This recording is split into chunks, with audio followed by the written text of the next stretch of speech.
ہم اس وقت تک اپنے جانوروں کو پانی نہیں پلا سکتی جب تک کہ چرواہے یہاں سے نہ چلے جائیں۔ اس سے ان کی حیا کا پتہ چل رہا ہے کہ مردوں کی بھیڑ میں گھسنا ان کو اچھا نہیں لگ رہا تھا۔ یہ عین فطرت ہے عورت کی۔ عورت کو اچھا ہی نہیں لگتا کہ یہ مردوں کی بھیڑ میں گھسے۔ یہ مردوں کے شانہ بشانہ کام کرنے کا جو نعرہ ہے، یہ 100%، 100% عورت کی فطرت کے خلاف ہے۔ عورت نہیں پسند کرتی، جھجکتی ہے۔ اللہ نے اس کے اندر حیا مردوں کی بنسبت زیادہ رکھی ہے۔ بہت زیادہ مردوں میں گھسنا، ان کے بہت قریب کھڑے ہونا، یہ باتیں اس کو بری لگتی ہیں، وہ پیچھے ہٹتی ہے ہمیشہ۔ اس کا انداز یہ ہوتا ہے، بات کرنے کی ضرورت بھی پیش آتی ہے، وہ چاہتی ہے کہ مناسب فاصلہ ضرور ہو، کئی میٹر کا فاصلہ ہو میرے اور اس مرد کے درمیان، تو میں بات کر لوں۔ بہت قریب ہو کے بات کرنا اس کو پسند نہیں آتا۔ بعض دفعہ کچھ مردوں کی عادت ہوتی ہے، وہ قریب آ کر بات کرتے ہیں تو آپ خواتین کو دیکھیں گی وہ ایک قدم پیچھے ہٹ جاتی ہیں، پھر تھوڑا سا اور پیچھے ہٹ جاتی ہیں، ان کو یہ اچھا نہیں لگتا۔ کسی نے نہیں سکھایا، یہ فطرت ہے، یہ حیا کا تقاضا ہے۔ اللہ نے عورت کے اندر اس تقاضے کو رکھ دیا ہے۔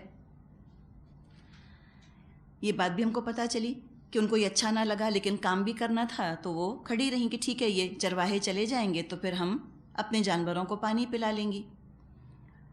تو پتہ چلا کہ وہ کوئی ایمیزونین قسم کی عورتیں نہیں تھیں، شاید ویمنز لب کا نعرہ نہیں لگا تھا ابھی۔ یہ ویمنز لب کے نعرے نے عورت کو اس کی فطرت کے خلاف چلا دیا ہے نا، اور عورتیں اتنی پریشان ہو گئی ہیں اس وجہ سے۔ ویمنز لب نے عورتوں کو کوئی لبریشن نہیں دیا، ان کو ایک نئی طرح کی، ایک مختلف قسم کی قید میں مبتلا کر دیا ہے۔ ایک اور ہی طرح کا جیل ہے جس میں کہ عورتوں کو بند کر دیا گیا ہے لبریشن کے نام پر۔ ایکسپلائٹیشن ہے، ویمنز ایکسپلائٹیشن ہونا چاہیے، اس کا نام حقیقت ہے، ویمنز لبریشن نہیں۔ اگر ویمنز لب چاہیے وہ تو قرآن دیتا ہے، قرآن کو چھوڑ کے تو ویمنز لب کہیں سے حاصل کر ہی نہیں سکتے انسان۔ 100% یہ دعویٰ ہے قرآن پڑھنے والوں کا۔ یہ بھی اندازہ ہمیں ہو گیا کہ مجبوراً گھر سے نکلی تھی وہ، تو یہ بات پتہ چلی کہ مجبوری کے تحت اگر عورتوں کو مردوں والے کام کرنے پڑیں تو وہ کر سکتی ہیں، پابندی نہیں۔ گھر میں ظاہر ان کے باپ ہیں، بوڑھے ہیں، تو وہ کیا کریں، جانوروں کو پانی تو پلانا ہے نا۔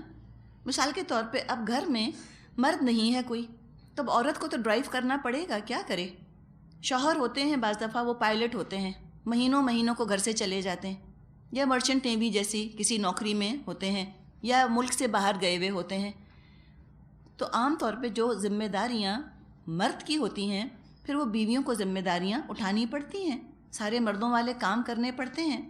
اور آپ ان خواتین سے پوچھیں کہ تم کو اچھا لگتا ہے ڈرائیونگ کرنا، دھوپ میں پھرنا، بلز پے کرنے کے لیے لائنیں بنانا، ٹیکس کے لیے گورنمنٹ کے آفیسز جا کر بات کرنا، کیا تم کو بہت مزہ آتا ہے؟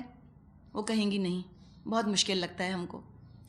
عورت کی فطرت ہے، گھر کے کام وہ سارے کر لیتی ہے، پورا دن بھی آپ گھر میں کام کرتی رہیں آپ کو اتنی تھکن نہ ہوگی۔ گھر سے نکل کر جب آپ کام کریں گی تو تھکن کا احساس زیادہ ہوتا ہے۔ مرد کی فطرت مختلف ہے، مرد پورا دن گھر سے باہر رہتا ہے، شام کو پھر بھی اس کا مزاج اچھا ہوتا ہے، 2 دن وہ چھٹی میں گھر بیٹھ جائیں، ایسی دکھ بھری آہیں سنائی دے رہی ہیں آپ لوگوں کی طرف سے۔ ابھی چھٹیاں گزری ہیں نا، تو آپ کو اندازہ ہے 2 دن ذرا وہ گھر میں تو بیٹھیں۔ ایک دن تو بہت خوش ہوں گے، ہاں ہاں بہت مزہ آ رہا ہے، ہم بہت ریسٹ کر رہے ہیں۔ اگلے دن پھر کم مزہ، تیسرے دن تو بس نہیں چل رہا ہوتا، آفس کا تالا توڑ کے وہ جا کر بیٹھ جائیں۔ تو یہ اس کی فطرت ہے نا، وہ گھر میں بیٹھے بیٹھے تھک جاتا ہے، اور گھر والے بھی بہت تھک جاتے ہیں ان کے ساتھ۔ تو بہرحال جو بھی ہم بات کر رہے ہیں اس میں ایکسیپشنز ضرور ہوں گے۔ ایک خاتون ہے جن کو کہ میں جانتی ہوں، ان کا کہنا یہ ہے کہ میں 24 گھنٹے بھی گھر سے باہر کام کرتی رہوں تو میں نہیں تھکتی، لیکن گھر میں مجھے 1 گھنٹہ کچن میں کھڑا کر دے تو مجھ پہ تھکن سوار ہو جاتی ہے۔ تو ظاہر 5 انگلیاں برابر نہیں ہوتی، ہر مرد ایک جیسا نہیں ہوتا اور ساری عورتیں ایک جیسی نہیں ہوتی، لیکن ہم جنرل بات کر رہے ہیں نا، عام طور پہ خواتین کی بات کر رہے ہیں۔ تو یہ پتہ چلا کہ عورتیں کام کر سکتی ہیں مردوں والے۔ رویہ جو ہونا چاہیے وہ ایک حیا کا اور ریزرو رہ کر کام کرنے کا رویہ ہونا چاہیے۔ عورت اگر مرد والے کام کرے تو عورت رہ کر ہی مرد والے کام کرے، مرد بننے کی وہ کوشش نہ کرے کہ چونکہ کام اب مردوں والا کرنا ہے تو میں مرد ہی بن جاؤں۔ یہ ضرورت نہیں. یعنی اگر عورت کو ضرورت پڑتی ہے مثال کے طور پہ گاڑی چلانے کی یا جہاز اڑانے کی، چلیے جہاز بھی اڑا لے بے شک، اس میں ضروری نہیں کہ وہ مرد ہی بن جائے، وہ پتلون ہی پہن لے. یہ کوئی ضروری ہے کہ مرد والے کام کرے تو مرد والا حلیہ بھی بنا لے؟ یہ تو ایسی بات ہے کہ ہم کہیں کہ کوک اگر ہے اور کچن میں کھڑا ہے تو وہ ساڑی ضرور پہنے، یا وہ دوپٹہ ضرور ہی اوڑھے، یا وہ اسکرٹ ضرور پہنے. اگر مرد کو مجبوری کی وجہ سے کوئی عورتوں والے کام کرنے پڑ جائیں تو وہ مرد رہ کر ہی عورتوں والے کام کرتے ہیں نا. تو عورتوں کو بھی ضرورت پڑے تو وہ عورت رہ کر ہی مردوں والا کام کر سکتی ہیں، ان کو مرد بننے کی ضرورت نہیں. اور جب ایسا کہیں ماحول ہو کہ جہاں پہ مجبوری ہو کہ عورتیں اور مرد اکٹھے کام کر رہے ہیں تو وہاں پر ایک لحاظ اور ایک فاصلہ رہنا چاہیے کولیگز کے درمیان. کولیگز تو ہیں، ساتھ کام کر رہے ہیں مرد بھی اور عورتیں بھی، لیکن فاصلہ رکھنے کی ان کو ضرورت ہے. عورتیں یہ نہ کہیں کہ ہم کو تو فیل ہی نہیں ہو رہا کہ ہم مردوں کے ساتھ کام کر رہے ہیں، یہ تو صرف کولیگز ہیں، ہمیں تو پتہ ہی نہیں چلتا کہ مرد ہیں یا عورتیں. یہ ممکن ہے کہ پتہ ہی نہ چلے کہ سامنے والا مرد ہے کہ عورت ہے، کچھ پتہ نہیں، کہہ نہیں سکتے. اگر ہسبینڈ پوچھیں یا گھر والے پوچھیں کہ بھئی آفس میں کتنے مرد ہیں کتنی عورتیں، کہیں پتہ نہیں، سب ایک ہی جیسے لگتے ہیں. تو یہ زیادہ پریشانی کی بات ہے کہ وہ سب ایک جیسے کیسے ہو گئے. کیوں نہیں آپ کو پتہ چلا کہ وہ سامنے مرد کھڑا تھا، آپ عورت سمجھتی رہی اس کو. تو یہ اس طرح کے کنفیوژنس کریٹ کرنا یہ اپنے آپ کو دھوکہ دینے والی بات ہے. سمپل چیزوں کو انسان سمپل رکھے. سامنے مرد ہیں، کولیگ ہے، ہاں مرد ہے، ایک عورت ہے کولیگ اور ایک مرد ہے کولیگ، ان دونوں سے ڈیل کرنے کا طریقہ تو مختلف ہے نا. ایک خاتون کولیگ ہیں اور وہ اپنی ساتھی خاتون سے کسی بات پر کہتی ہیں کہ آج آپ بہت پیاری لگ رہی ہیں، آپ کی لپسٹک بہت ہی پیاری ہے، کہاں سے خریدی ہے آپ نے، مجھ کو بھی لینی ہے اپنے لیے. بالکل نارمل بات ہے.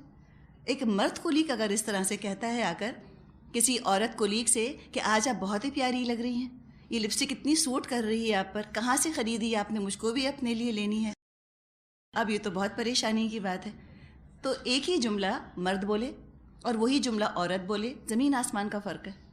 تو اس چیز کو ایکسیپٹ کر لیں تاکہ ہم باؤنڈریز اور لمٹس سیٹ کر سکیں، ہم اپنا بیہیویئر ڈیفائن کر سکیں کہ میرا رویہ اس کے ساتھ ایسا ہوگا، اس کے ساتھ ایسا ہوگا، اس عورت کے ساتھ رویہ میرا ایسا ہوگا جو میری کولیگ ہے، اور جو مرد کولیگ ہے اس کے ساتھ میرا رویہ مختلف ہوگا. اور یہ بات ناقابل یقین ہے کہ کوئی کہے کہ کولیگ تو کولیگ ہوتا ہے، ہمیں نہیں پتہ چلتا کہ وہ مرد ہے یا عورت. ایسی باتیں جب کرتی ہیں خود کو نقصان پہنچاتی ہیں. اور یہ بھی پتہ نہیں کہ کیا عورتوں کے اندر ایک کمپلیکس سا پیدا ہو گیا ہے کہ اگر ان کی حفاظت کی بات کی جائے، ان کی عزت کی بات کی جائے تو خفا ہونے لگتی ہیں، اس کو اپنی بے عزتی سمجھنے لگتی ہیں، حفاظت کو بے عزتی سمجھنا شروع کر دیا. تو یہ تو کوئی عقل کی بات نہیں. حیا تو ایک پروٹیکٹیو انسٹنکٹ ہے. حیا ہی کے لیے کہا جاتا ہے کہ حیا فطرت کی محافظ ہے، اتنا بڑا درجہ دیا گیا ہے حیا کو. تو مرد کے اندر بھی حیا ہونی چاہیے عورتوں سے بات کرتے ہوئے. موسیٰ علیہ السلام نے کتنا اسٹریٹ فارورڈ طریقہ اختیار کیا. بہت حیا سے موسیٰ علیہ السلام نے بات کی ان خواتین سے، جتنی بات ضروری تھی اتنی بات کری. اور عورتوں نے بھی موسیٰ علیہ السلام سے حیا سے بات کی. بات کرنے میں بھی ان کی حیا نظر آتی ہے، اور جو وہاں کھڑی ہیں ان کے کھڑے ہونے کے انداز میں بھی حیا نظر آتی ہے. اور یہ حیا ہی ان کو پروٹیکٹ کرتی ہے، ان کی حفاظت کرتی ہے. لیکن آج ایسا کچھ دھوکہ دیا گیا ہے عورتوں کو کہ وہ اس طرح فاصلہ رکھنے کو اپنی بے عزتی سمجھتی ہیں. اور اتنی تکلیف ہوتی ہے اگر کہیں جائے انسان اور عورتوں کو اس طرح مردوں کے بالکل پاس کھڑا ہو کے اور مردوں کے ساتھ جھک جھک کے بات کرتا دیکھے. ضرورت نہیں تھی. وہ یہ ظاہر کرنا چاہتی ہیں کہ دیکھیں ہم بالکل انڈیفرنٹ ہیں، ہم کو تو پتہ ہی نہیں چل رہا کہ یہ مرد ہے.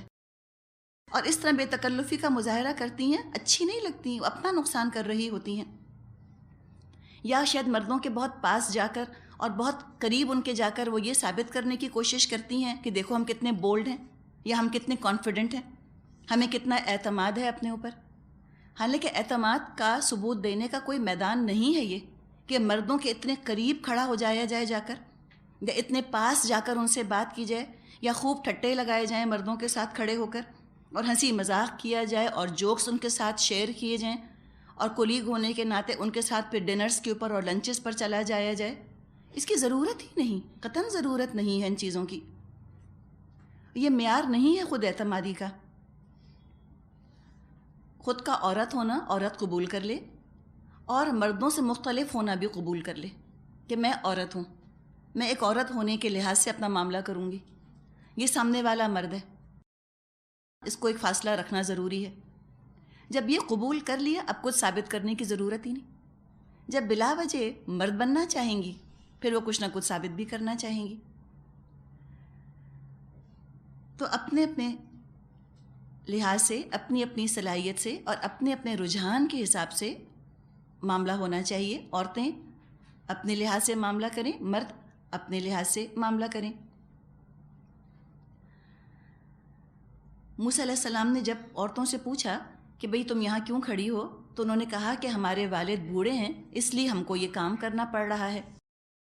یعنی خود ہی ایکسپلین کر دیا انہوں نے کہ اپنے شوق سے تفریح کے طور پہ مشقت نہیں جھیل رہی ہم، بلکہ مجبوری ہے، اس لیے ہم کو نکلنا پڑا. شیخن کبیرن کہا انہوں نے.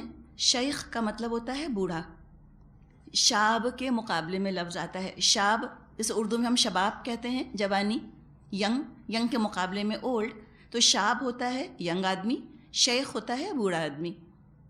آج کل جیسے کہ پروفیسر کو یا عالم کو شیخ کہہ دیتے ہیں، مراد ہے وہ ادب سے عزت سے کہتے ہیں کہ اس نے بڑی عمر لگائی ہے اپنی علم حاصل کرنے میں، تو لہٰذا اس کو شیخ کہہ دیا جاتا ہے. جب موسیٰ علیہ السلام نے ان سے معلوم کر لیا کہ کیا وجہ ہے، تو آگے آتا ہے آیت 24، فَسَقَىٰ لَهُمَا. یہ سن کر موسیٰ علیہ السلام نے ان کے جانوروں کو پانی پلا دیا. کتنی شیولری، کتنی مروت تھی موسیٰ علیہ السلام میں. خود اتنے تھکے ہوئے تھے، تازہ دم نہ تھے. وہ گاؤں کے رہنے والے مرد، وہ تو سب فریش ہوں گے، تازہ دم ہوں گے. انہوں نے تو خیال نہ کیا ان لڑکیوں کا. سب کو اپنی اپنی پڑی تھی، جلدی میں تھے، اپنا کام کر کے وہ چلے گئے.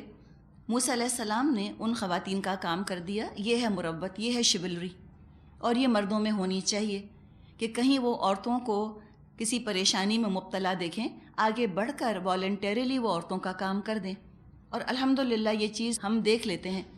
آپ کسی بھی جگہ چلی جائیں، جاہل سے جاہل مرد بھی ہوں، آپ وہاں کھڑی ہوں اور بیٹھنے کے لیے کرسی نہ ہو، مرد کھڑے ہو جائیں گے، کہیں گے باجی یہاں بیٹھ جائیے. الحمدللہ کتنے بھی ہم گئے گزرے ہو گئے، لیکن یہ چیزیں ہمیں نظر آتی ہیں. اسی طرح کوئی بس ہے یا کوئی پبلک سواری ہے، کوئی بوڑھی خاتون آ جائیں یا کوئی بوڑھا مرد آ جائے، جوان اٹھ جاتے ہیں، کھڑے ہو جاتے ہیں کہ آپ یہاں بیٹھ جائیے. یا کوئی مشکل پریشانی ہو، کہیں آپ کا ٹائر اگر پنچر ہو جائے، آپ ڈرائیو کر رہی ہیں اور آپ بہت ہی اعتماد کے ساتھ، آپ کے میاں نے آپ کو سکھا بھی دیا ہو ٹائر چینج کرنا، اور آپ نے کہا ٹھیک ہے میں خود ہی بدلتی ہوں، 2-4 لوگ جو وہاں ہوں گے وہ آ جائیں گے کہ باجی ہم کر دیتے ہیں. تو الحمدللہ یہ چیز ہم دیکھتے ہیں اپنے معاشرے کے اندر. جو خرابیاں ہیں ان کی بھی نشاندہی ہم کرتے ہیں، لیکن کہیں کسی کو یہ خیال نہ ہو جائے کہ ہم صرف برائیوں کے پوٹ ہو کر رہ گئے ہیں، ہمارا معاشرہ صرف گندہ ہی گندہ ہے. نہیں، الحمدللہ آج بھی ہمارے معاشرے کے اندر بہت کچھ خیر باقی ہے. بس اس خیر کو تھوڑا سا ابھارنے کی ضرورت ہے، اور زیادہ تھوڑا ان کو کانشیس کرنے کی ضرورت ہے. تو یہ کام ان کا کیا، عورتوں کا. ثم تولی الی الظل، پھر ایک سائے کی جگہ جا کر بیٹھ گئے. فقال، تو انہوں نے کہا، ربی، اے میرے رب، انی لما انزلت الی من خیر فقیر. اے میرے رب، جو خیر بھی تو مجھ پر نازل کر دے میں اس کا محتاج ہوں. اتنی جامع دعا ہے، اور جس حال میں موسیٰ علیہ السلام تھے اس حال کو اگر آپ تصور میں لے کر آئیں، موسیٰ علیہ السلام ہر چیز کے حاجت مند تھے. نہ کھانا، نہ پینا، نہ کپڑا، نہ گھر، نہ بار، نہ رشتہ دار، کچھ بھی ان کے پاس نہ تھا، نہ کوئی حفاظت کا سامان، نہ کوئی دوست. تو ہر چیز کے لیے اللہ کے آگے اپنی حالت کو پیش کیا کہ اللہ جو خیر تو دے دے میں اس کا محتاج ہوں. مطلب یہ کہ میں ہر چیز کا ہی محتاج ہوں.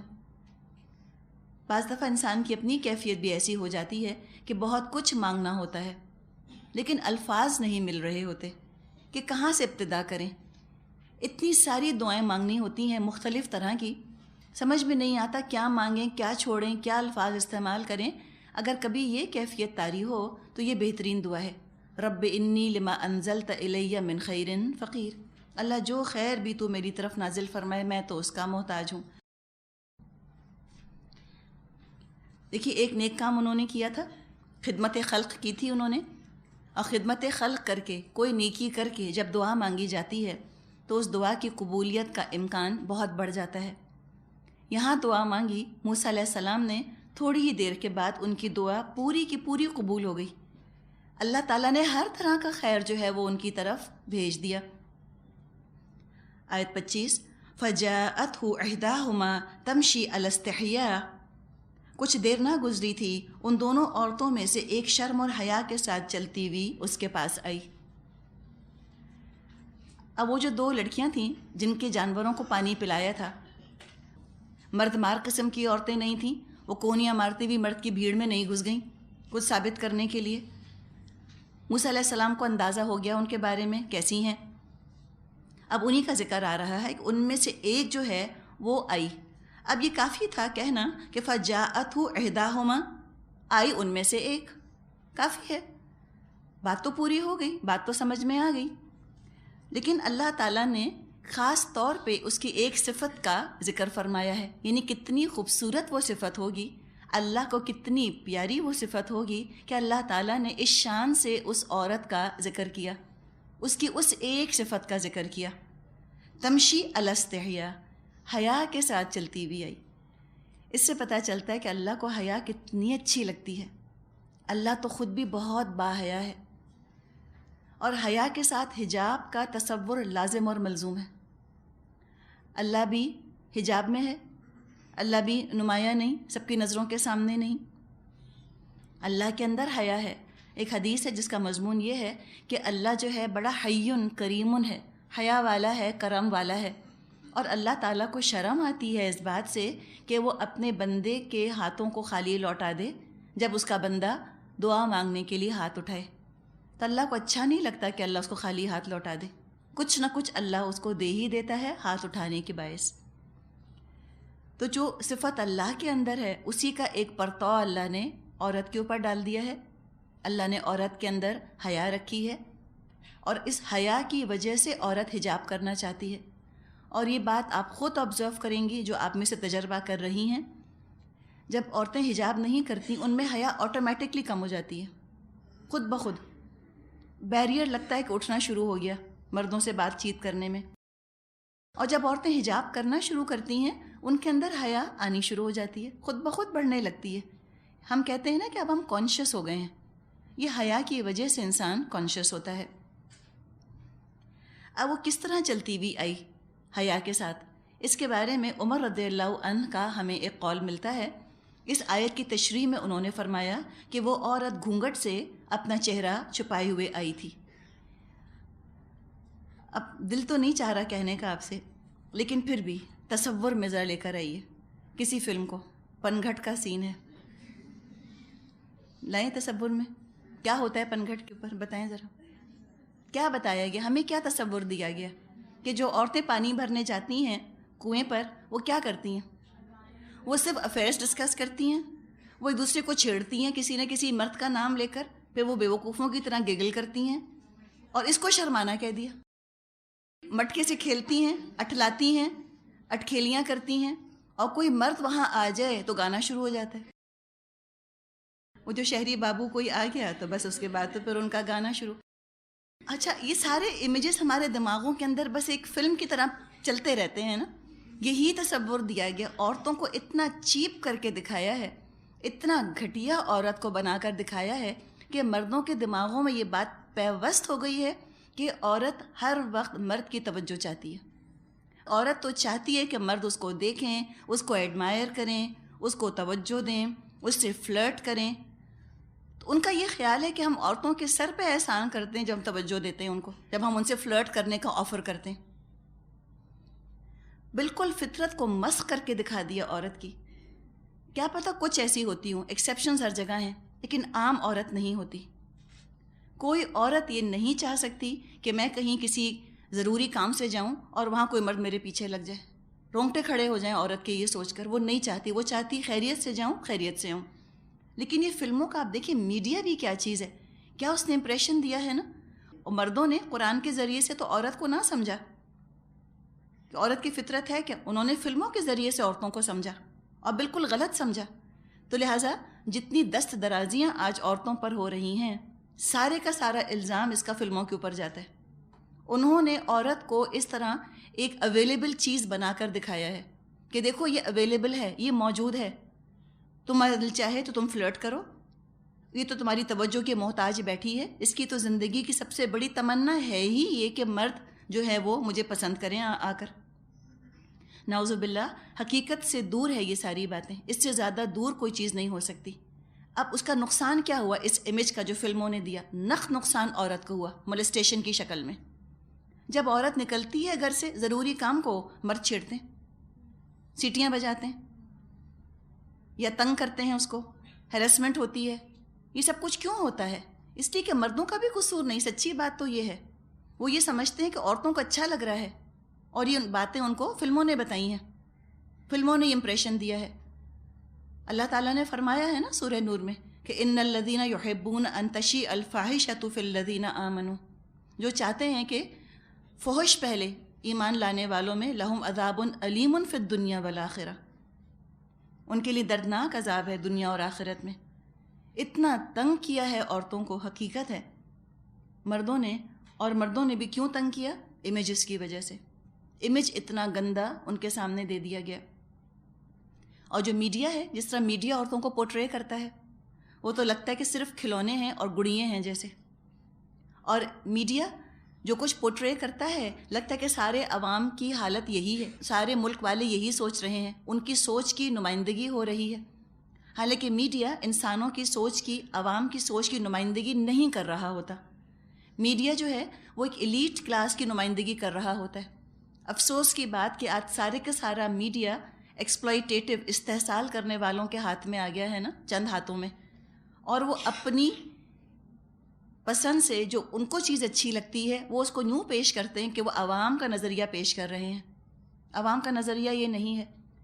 پچھلے دنوں اخبار شاید آپ نے پڑھا ہو، اس میں ایک آرٹیکل آیا تھا بسنت کے بارے میں.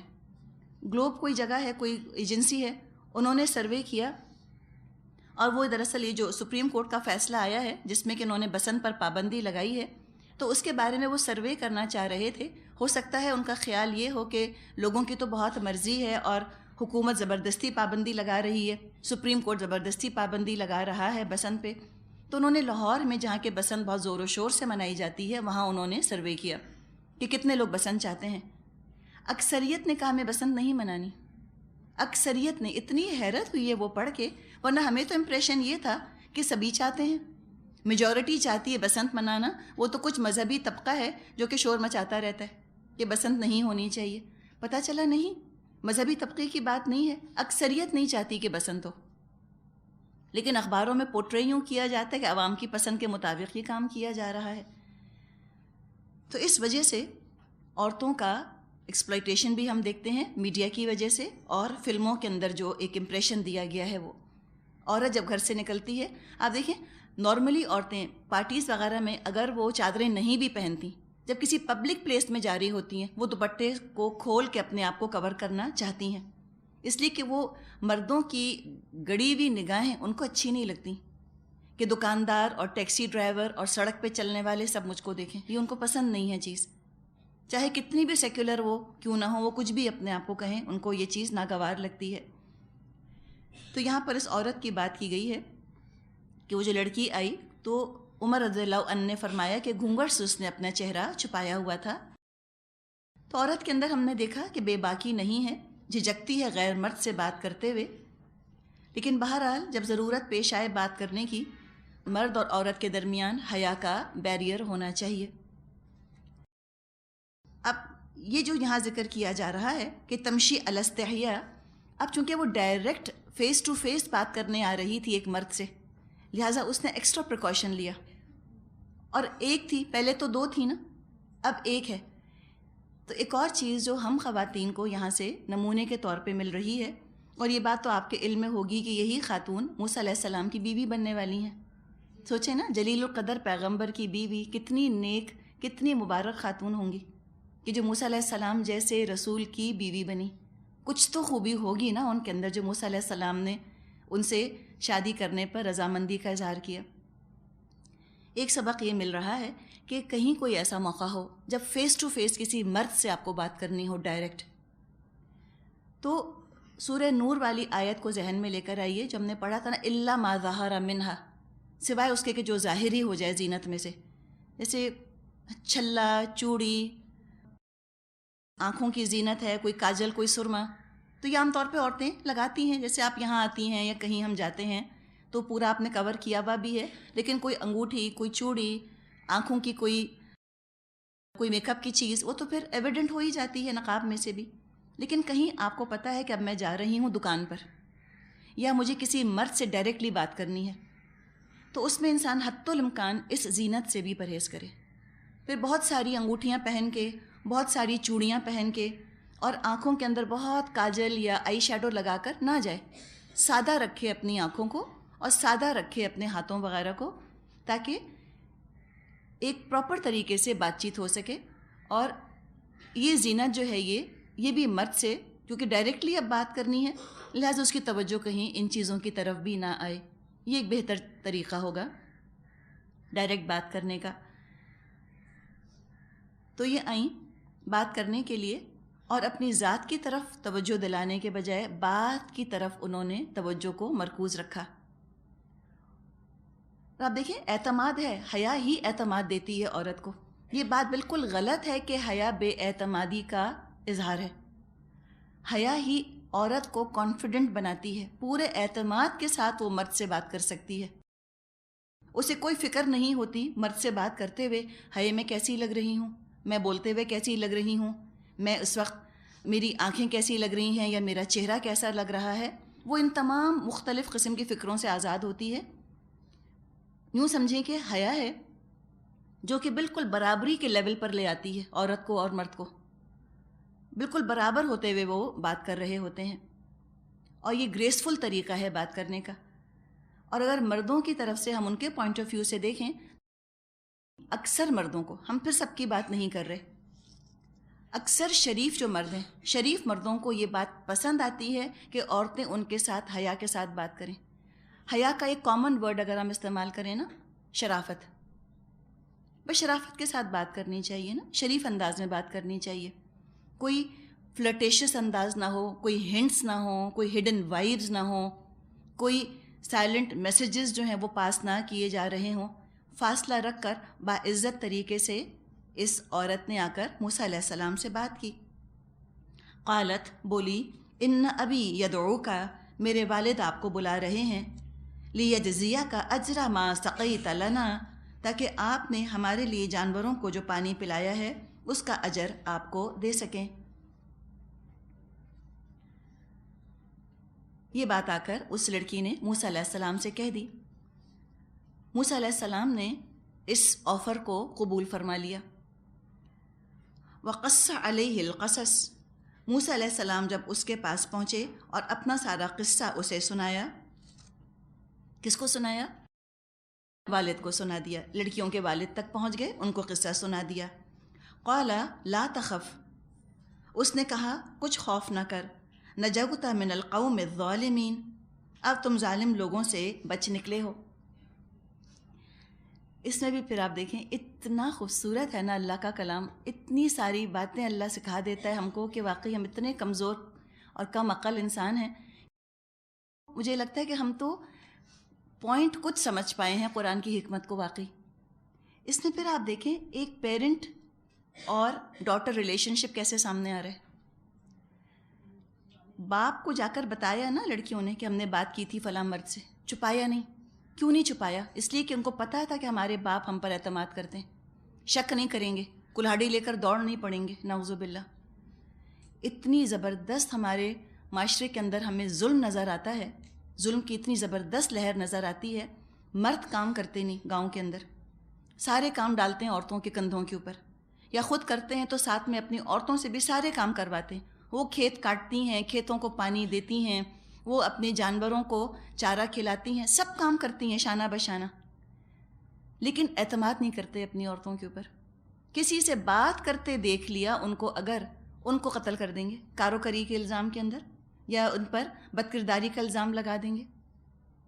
آج آپ پاکستان کے کسی گاؤں کا تصور کریں کہ کسی جگہ پہ کوئی عورت کسی مرد سے، اجنبی مرد سے جو نیا نیا آیا، اسے بات کرتی پائی گئی، پھر آپ ذرا دیکھیں کیا ہوگا۔ اخبار کے اندر آپ کو خبر مل جائے گی کہ اس کے خاندان کے مردوں نے بد کرداری کے الزام میں قتل کر دیا، شک ہو گیا کہ بد کردار ہے، کوئی تعلقات ہیں اس کے اس مرد سے، نعوذ باللہ۔ ہم یہ دیکھتے ہیں نا، تو مجھے بتائیں کوئی کم جہالت ہے ہمارے معاشرے کے اندر؟ شدت کی جہالت ہے۔ اور اس کو آپ دیکھیے، باپ بہت نیک تھا، بیٹیاں بہت نیک تھیں، تو جو ریلیجس لوگ ہوتے ہیں ان میں والدین میں اور اولاد میں اعتماد کا رشتہ ہوتا ہے۔ جب والد کو پتہ تھا میری مجبوری ہے، میں وہ کام نہیں کر سکتا، بیٹا نہیں تھا تبھی تو بیٹیوں کو نکالا گھر سے کہ جاؤ تم یہ کام کرو، اور جب بیٹیوں پر ذمہ داری ڈالی مردوں والا کام کرنے کی، تو بیٹیوں پر اعتماد بھی تھا، باپ کو شک نہیں کرتے تھے، بے جا پابندیاں نہیں لگائی تھیں کہ یہ مت کرنا، وہ مت کرنا، وہ مت کرنا، نہیں۔ اور نتیجے میں پھر اولاد بھی والدین پر اعتماد کرتی ہے، تو بیٹیوں نے جا کر باپ کو بتا دیا ہوگا کہ بھئی ایسا ایسا واقعہ پیش آیا ہمارے ساتھ، تو باپ نے کہا کہ ٹھیک ہے اس کو لے آؤ، میں اسے مل لیتا ہوں، بات کر لیتا ہوں۔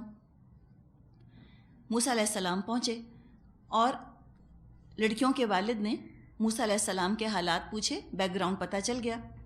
جب بیک گراؤنڈ پتہ چلا، صورتحال پتہ چلی موسیٰ علیہ السلام کی، تو باپ نے پہ تسلی دی موسیٰ علیہ السلام کو کہ ٹھیک ہے، تم اب کوئی خوف نہ کرو، اللہ نے تم کو ظالم قوم سے نجات دے دی ہے۔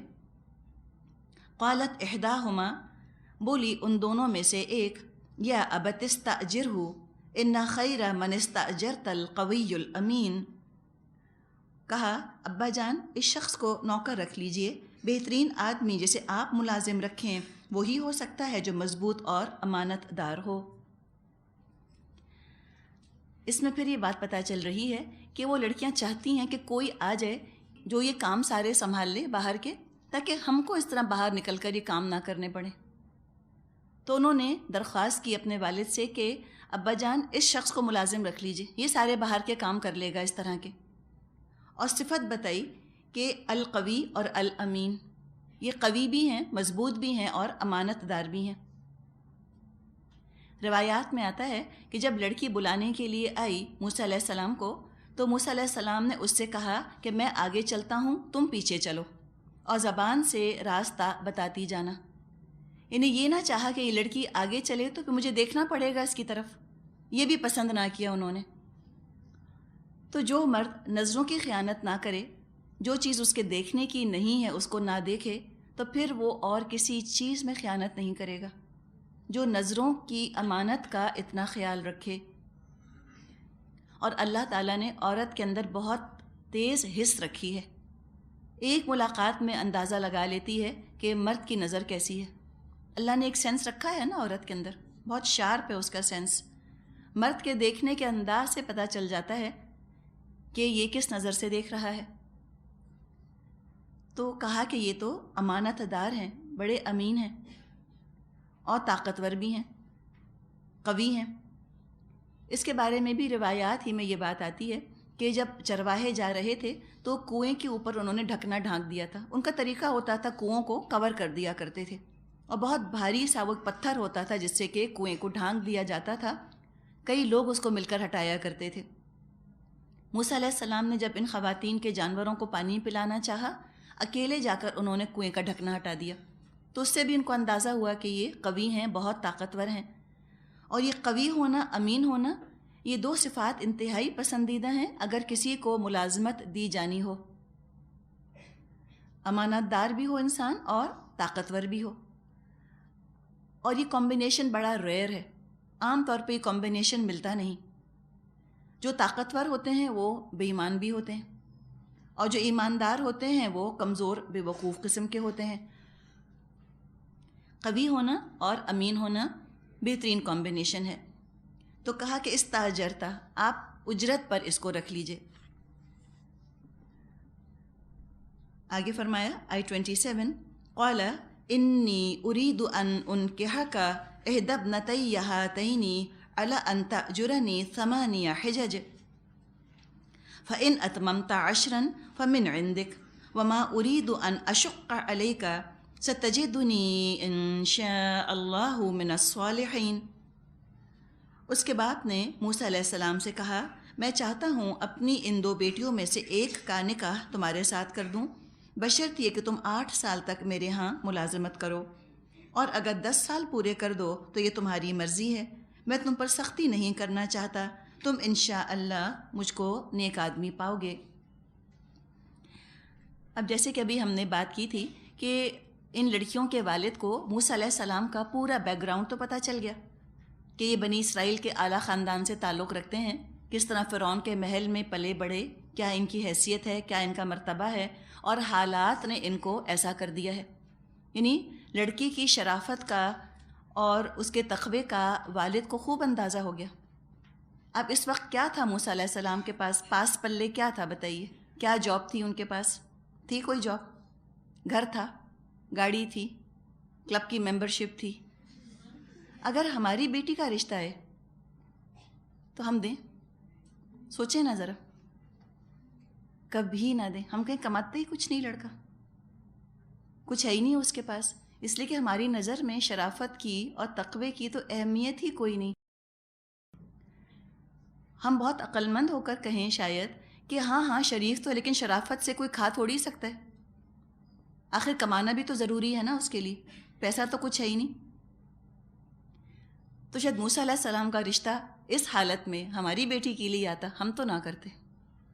یہ ہمارا حال ہے نا، اور پھر ہم روتے ہیں جب ہماری بیٹیاں خوش نہیں رہتی، ہم روتے پیٹتے رہتے ہیں، اس لیے کہ ہم نے ان کی خوشیوں کا تو اہتمام نہیں کیا، ہم نے تو اپنا سٹیٹس دیکھا تھا، ہم نے تو دیکھا یہ تھا کہ تنخواہ کتنی ہے، لڑکے کا باپ کس نوکری پر ہے، گھر کتنا بڑا ہے، بری میں کیا لے کر آئیں گے، مہر کتنا باندھیں گے۔ ہم 3 چکروں میں رہ جاتے ہیں، اور جب شادیاں ہو جاتی ہیں اور لڑکے کا اصل کردار سامنے آتا ہے تو پھر اس گھر کی اور اس تنخواہ کی اور اس بری کی اور اس لاکھوں روپے کے مہر کی 0 ویلیو ہو جاتی ہے، اس لیے کہ پیسہ تو خوش نہیں رکھ سکتا کسی کی بیٹی کو، خوش رکھنے کا دار و مدار تو لڑکے کے کردار اخلاق کے اوپر ہے۔ تو نبی اکرم صلی اللہ علیہ وسلم نے یہی تو مشورہ ہم کو دیا ہے کہ 4 چیزوں کی وجہ سے شادی کی جاتی ہے، حسب نسب، خوبصورتی، دولت یا دین، تو تم دین دیکھ کر شادی کرو۔ یہ جو اللہ نے ہم میں سے جن جن کو بیٹیاں دی ہیں، بس اللہ سے دعا کریں کہ اللہ نیک داماد ملے، اور جو پیسہ ٹکا ہے وہ قسمت میں ہوگا تو مل جائے گا، اس کی فکر مت کریں۔ یہ دیکھیں کہ لڑکا اچھا ہے، لڑکا دیندار ہے، وہ متقی ہے، لڑکے کے اندر حیا ہونی چاہیے۔ اگر یہ باتیں ساری ہیں تو انشاءاللہ تعالیٰ جو پیسہ ہوگا قسمت میں مل جائے گا۔ اور کروڑ پتی کو دیکھ کر بھی شادی کرتے ہیں، اور اگر قسمت میں پیسہ نہیں ہے تو شادی کے بعد بھی تو چلا جاتا ہے، پھر بھی تو کوڑی کوڑی کو محتاج ہو جاتے ہیں۔ تو کتنے عقل مند باپ تھے، آپ دیکھیے کیا ان کی نظر تھی کہ انہوں نے اصلیت دیکھ لی لڑکے کی کہ ہاں یہ اس قابل ہے، میں اس پر اعتماد کر سکتا ہوں، میں اپنی بیٹی کو آرام سے اس کے حوالے کر سکتا ہوں، یہ میری بیٹی کو خوش رکھے گا، اس کا خیال رکھے گا۔ اور باپ نے خود رشتہ دے دیا اپنی بیٹی کے لیے۔ آج کل تو ہم تصور نہیں کر سکتے، بلکہ اس کو تو ایک طرح کا عیب اور لڑکی کا گھٹیا ہونا تصور کیا جاتا ہے اگر لڑکی کے والدین خود اپنی بیٹی کا رشتہ دیں۔ بعض دفعہ لڑکوں کی ماؤں کو بہت فخر سے اور اترا کر یہ کہتے ہوئے سنا گیا کہ وہ تو خود اپنی بیٹی کا رشتہ دینا چاہ رہے ہیں۔ اس میں فخر کی کیا بات ہے؟ اللہ کا شکر کریں کہ آپ کے بیٹے کو اس قابل سمجھا انہوں نے کہ اپنی بیٹی وہ آپ کے بیٹے کو دینا چاہ رہے ہیں، تو آپ اللہ کا شکر ادا کریں کہ کسی نے آپ کی عزت افزائی کی ہے، آپ کو اس قابل سمجھا ہے، ورنہ اپنی بیٹی دینا مذاق بات نہیں ہے۔ بیٹی لانا نسبتاً آسان ہے، اور بیٹی دینا یعنی بیٹی لانے سے مراد بہو لانا پھر بھی آسان ہے، اور بیٹی دینا بہت مشکل ہے۔ اپنے دل کا ٹکڑا دے رہے ہوتے ہیں نا والدین جب اپنی بیٹی دے رہے ہوتے ہیں، اس طرح کسی اجنبی کے حوالے کرنا کہ وہ کل کو کیا سلوک کرتا ہے، اتنے چاؤ سے، اتنے لاڈوں سے، اتنے ارمانوں سے بیٹیوں کو پالا ہوتا ہے، اب آپ نے کسی اور کے حوالے کر دیا، ماں باپ تو پھر ہاتھ توڑ بیٹھتے ہیں نا۔ اب تو ہسبینڈ کیا رائٹ ہوتا ہے، اب اس کا حق ہوتا ہے، وہ جیسے بھی رکھے۔ تو اگر کوئی آپ کے بیٹے کے لیے یہ کہتا ہے کہ آپ ہماری بیٹی سے اپنی بیٹی کی شادی کریں تو نعوذ باللہ اس کو فخر کے طور پہ مت بیان کریں، اور لوگوں کے مجلسوں محفلوں میں بیٹھ کے مت کہیں کہ وہ اپنی بیٹی کا نکاح کرنا چاہ رہی ہیں میرے بیٹے سے، اور نعوذ باللہ اس طرح سمجھنا کہ کوئی گھٹیا ہو گئے ہیں وہ، یہ اسلامی مزاج ہے ہی نہیں۔ کوئی پرابلم نہیں ہے اگر لڑکی والے خود آگے بڑھ کر کہتے ہیں ہم فلاں کے بیٹے میں انٹرسٹڈ ہیں۔ آخر بیٹوں کی مائیں بھی تو کہتی ہیں نا کہ ہم فلاں کی بیٹی میں انٹرسٹڈ ہیں، اور ہو سکتا ہے 3-4 جگہ رشتہ دیں اور 2-3 جگہ سے ریجیکٹ بھی ہو بھی جاتا ہے۔ اسی طرح اگر بیٹی کی ماں یا بیٹی کا والد کہیں کہتا ہے کسی لڑکے کے لیے اور آگے سے منع ہو جاتا ہے تو کوئی بے عزتی کی تو بات نہیں ہے اس کے اندر، ٹھیک ہے نہیں ہوا تو نہ صحیح، کوئی بات نہیں، لیکن ہم نے یہ بیریئرز بھی لگا لیے ہیں جبکہ اسلام سے کوئی ان کا تعلق نہیں۔ حضرت عمر رضی اللہ عنہ کی بیٹی تھیں حضرت حفصہ رضی اللہ عنہا، وہ جب بیوہ ہو گئیں تو حضرت عمر نے خود اپنی بیٹی کا رشتہ پیش کیا تھا ابو بکر رضی اللہ عنہ کو، ابو بکر نے انکار کر دیا تھا، پھر انہوں نے عثمان کے آگے پیش کیا اپنی بیٹی کا رشتہ، حضرت عثمان نے بھی انکار کیا، پھر نبی اکرم صلی اللہ علیہ وسلم سے ان کا نکاح ہوا، تو کوئی نعوذ باللہ کوئی ان کی عزت میں کمی تو نہ آ گئی حضرت حفصہ کی کہ 2 لوگوں نے انکار کر دیا تھا شادی سے، تو وہ کوئی کم تو نہ ہو گئی تھیں۔ تو یہ بات بھی ہمارے معاشرے میں اتنی زیادہ عام ہو چکی ہے کہ لڑکی والے جرت نہیں کرتے کبھی لڑکے کو پسند کرنے کا کہ وہ اظہار کریں کہ فلاں لڑکا ہمیں پسند ہے یا فلاں گھرانہ ہمیں پسند ہے۔ ان کو ڈر ہوتا ہے نا کہ ان تک یہ بات پہنچ گئی لڑکے والوں تک، وہ تو سارے معاشرے میں اس بات کو اڑا دیں گے اور ہماری بے عزتی ہوگی۔ تو یہاں پر خود لڑکی کے والد نے رشتہ دیا کہ میں چاہتا ہوں کہ ان میں سے ایک کا میں نکاح تم سے کر دوں، اور شرط کیا رکھی، اس بات پر نکاح کروں گا ان تأجرنی 8 حجج، حجج کے لفظ کو دیکھیں، حجتن سال کو کہا جاتا ہے، اور یہ حج ہی سے لفظ بنا ہے، حج سے، جیسے حج سال میں ایک دفعہ ہوتا ہے، حجج سال کے لیے لفظ آیا۔ انہوں نے کہا کہ 8 سال تم کو میری ملازمت کرنی ہوگی، اور اگر فَإِنْ أَتْمَمْتَ عَشْرًا فَمِنْ عِنْدِكَ، اور اگر 8 کے بجائے تم 10 سال میری خدمت کر دو تو بہت اچھا ہے، کوئی حرج نہیں۔ کہا کہ میں ارادہ نہیں کرتا ان اشق علیک،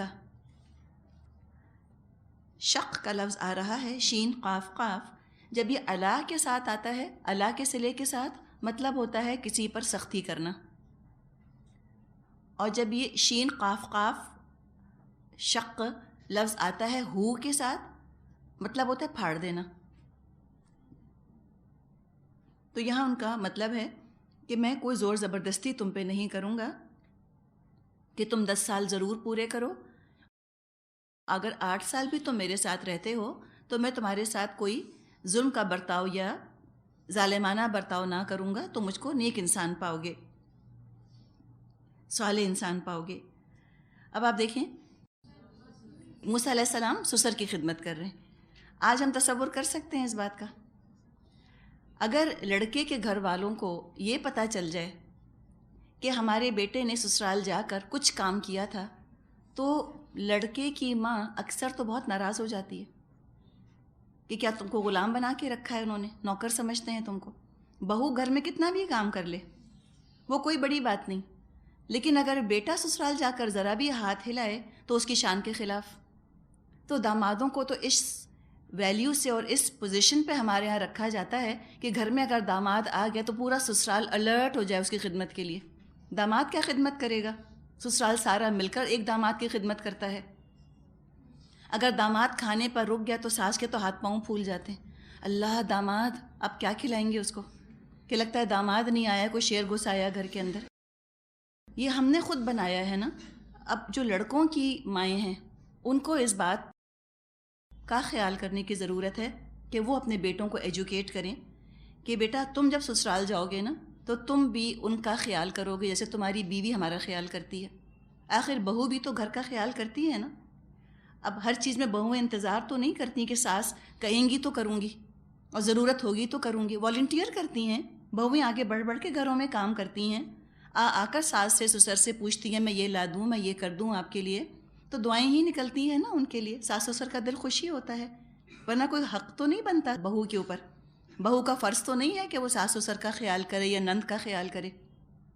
آگے بڑھ کر کرتی ہے تو دعائیں لیتی ہے، گھر کا فرد بن جاتی ہے، اس سے اپنائیت ہوتی ہے، اس سے پیار ہو جاتا ہے.